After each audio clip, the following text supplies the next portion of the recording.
Doctor ML. Tyler এর যে homeopathic dark picture বইটা আছে, সে বইয়ে 9টা রাগের যে রোগীরা হয় তাদের হৃৎপিণ্ড নিয়ে অনুভূতিগুলো আলাদা আলাদা আছে, সেগুলো উল্লেখ করা আছে, সেগুলো আজকে আলোচনা করব। প্রথমত ডিজিটালিস, তার অনুভূতি হচ্ছে, সে বলে যে যদি সে না নড়ে তবে হৃৎপিণ্ড থেমে যাবে। সেক্ষেত্রে ডিএলসিএম পেশেন্ট বলছে যে নড়তে হবে, নইলে হার্ট বন্ধ হয়ে যাবে।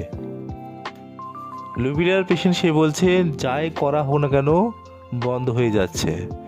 ক্যাকটাসের রুগী সে মনে করে যে তার হৃৎপিণ্ডটাকে লোহা যে কঠিন যে বাঁধনি সেটা দিয়ে কষে ধরা হচ্ছে।